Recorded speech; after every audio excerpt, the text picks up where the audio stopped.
নমস্কার বন্ধুরা, মেডলা ইউ এন্টারটেনমেন্টের নতুন একটা ভিডিও নিয়ে এলাম। তো আমার কাছে আজকে আছে ETZ4 আছে একটা ব্যাটারি, আর আছে এক্সেল TZ6।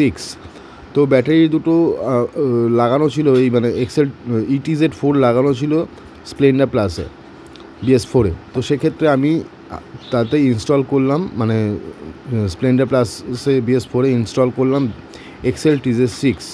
তো এর উপকারিতা কী আছে এবং অপকারিতা কী আছে।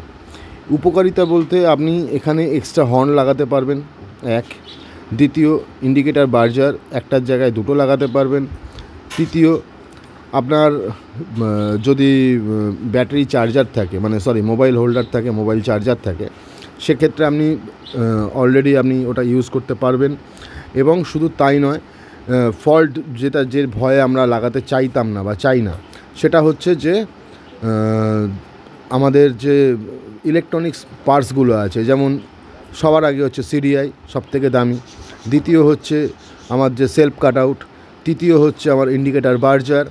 চার্থ হচ্ছে আমার মোটর, মানে সেলফের মোটর। এগুলো প্রবলেম হবে, উড়ে যাবে, মানে শর্ট সার্কিট হয়ে যেতে পারে, কি হতে পারে না।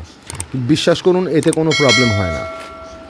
হ্যাঁ, একদম এতে কোনো প্রবলেম হয় না। কারণ আমার দেখতে হবে, সবার আগে যেটা দেখতে হবে সেটা ভোল্টেজ দেখতে হবে। যদি 12.4 যদি ভোল্টেজ ETZ4-এর থেকে থাকে, সেক্ষেত্রে আমি এক্সেল TZ6 ইউজ করতে পারি। কারণ দুজনেরই ব্যাটারি ব্যাকআপ হচ্ছে 12.4 ভোল্টেজ। তো সেই জায়গায় দাঁড়িয়ে আমার কোনো রকম প্রবলেম হবে না, বাইকের কোনো রকম প্রবলেম হবে না, এটা নির্দ্বিধায় আমি বলতে পারি। দ্বিতীয়ত হচ্ছে যা বেনিফিট হচ্ছে আপনার সেলফটা হবে সিঙ্গেল সেলফে, আপনার গাড়ি স্টার্ট হবে এবং বেশি ব্যাটারি ক্ষয় হবে না। দ্বিতীয় হচ্ছে আপনার যেটা প্রবলেম হবে সেটা হচ্ছে যে আপনি যে ব্যাটারি চার্জারটা আছে সেটা হয়তো ব্যাটারিটা চার্জ হতে দেরি হবে, কিন্তু গাড়ির কোনো ইলেকট্রনিক্স মেটেরিয়ালের ক্ষতি হবে না, ডেফিনেটলি কোনো ক্ষতি হবে না। কারণ আমাদের ব্যাটারির সঙ্গে ফিউজ লাগানো আছে, সবার আগে ফিউজ উড়বে।